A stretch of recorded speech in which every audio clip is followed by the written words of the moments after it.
guys, welcome back again to my YouTube channel. So guys, bago natin simulan yung tutorial, make sure nakasubscribe ka, click the notification para updated sa mga tutorial natin guys.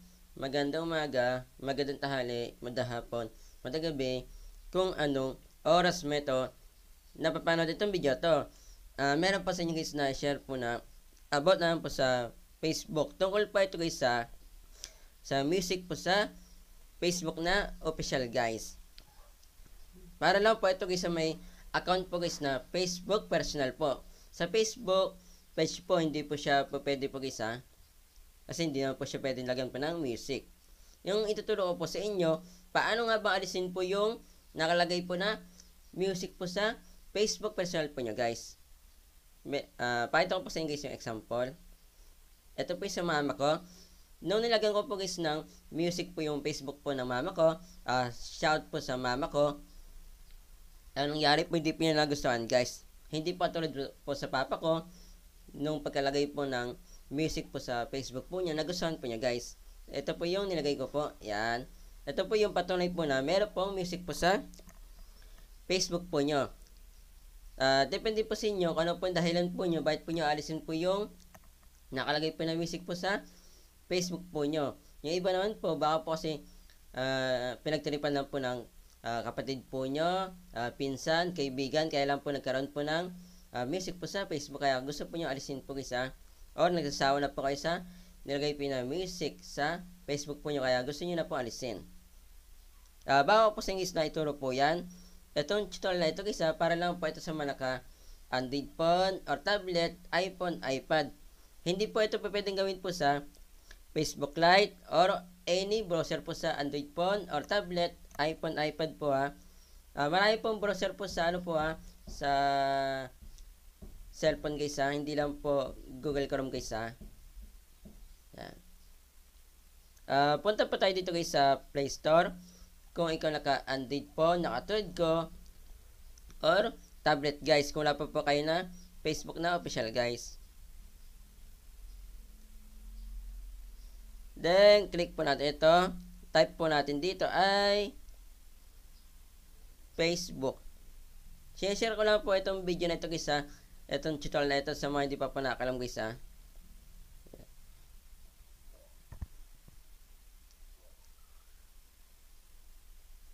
Yung part 1 po nito guys tinuro ko naman po kung paano ba maglagay po ng music po sa Facebook personal po natin guys. Nasa description lang po ng video guys yung part 1 po yun. Yung part 2 po nito guys nasa description lang din po ng video guys tinuro ko din po kung paano po magpalit po ng music kung pinalitan po ng pamilya nyo, kaibigan po nyo, or nagsawa na po kayo sa music po na nilagay nyo guys, or gusto po nyo palitan kasi nga po nagkamali po kayo.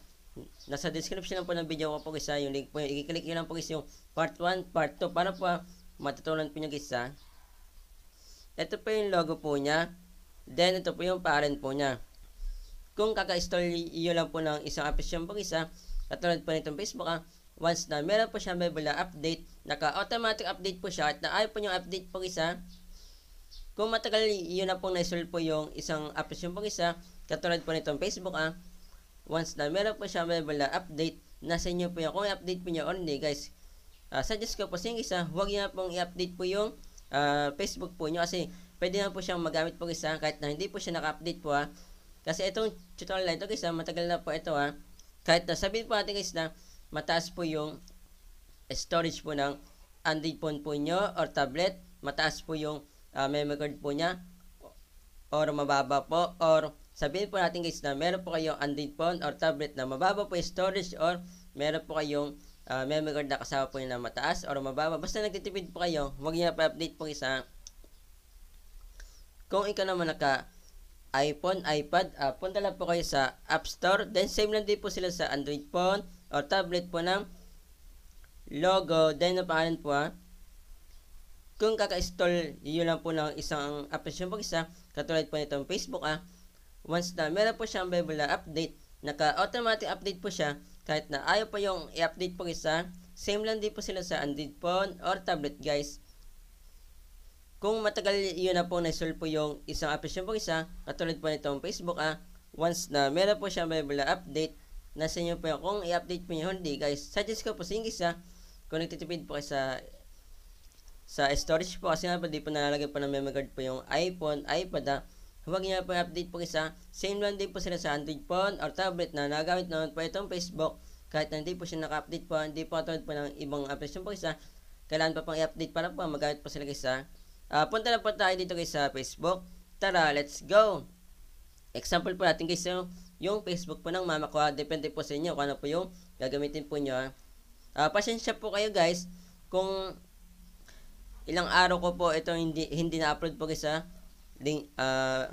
magdadalawang linggo na guys kasi nga po na busy po ako, hindi ko po siya nagawan po ng tutorial agad guys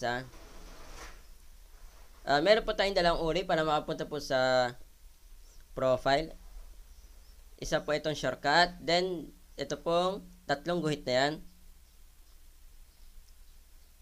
Then, punta po tayo dito guys. Meron po tayo makita po na logo. Then, pangalan po guys. Click po natin yan. Then, andito na po tayo guys. Dito po click po natin ito guys. Itong tatlong guhit na yan. Then, ito po nyo, meron pa makita po dito na view artist page, replace song, unpin from profile. Pwede nyo na po ito, click po ito guys, delete song from profile guys. Yan, na-delete na po siya guys Ayun, nakita nyo naman po, song added, deleted na po nakalagay po dito guys. Refresh po natin guys. Then, click po natin uli itong tatlong tuldok na yan. Tingnan natin kung nabura pa siya guys. Ay dito pala guys sa edit profile pala guys.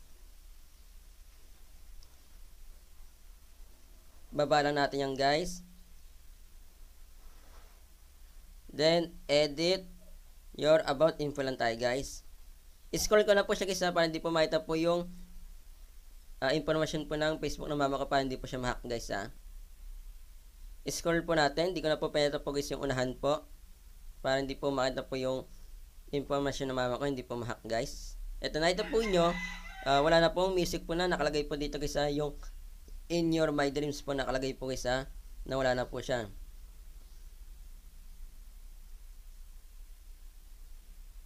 Yan. Ganun lang siya guys, nakadali po na burahin po yung nakalagay po na music po sa Facebook po nyo kung ayaw po nyo magkaroon po ng music po sa Facebook po nyo. Kapag sinare nyo ito yung mismong video sa mga kakalanin nyo guys na meron pong Facebook na nagkaroon po ng music po sa Facebook po nila, hindi po nila alam dahilan, bakit po sila nagkaroon ng ganon, or ayaw na po nila guys na lagyan po ng music po yung Facebook po nila guys. Para po alam na po nila guys yung gagawin. Kahit na hindi po nyo kakilala guys, basta nagtataka po sila, bakit po yung Facebook personal po nila nagkaroon po ng music po sa Facebook po nila guys, or ayaw na po nila guys na magkaroon po ng music po yung Facebook po na nilagay po nila guys. Kapag sinare nyo ito mismong video dadami itong views, mas madami tayong natala na tao. Yun lang po, God bless po, ingat po kayo.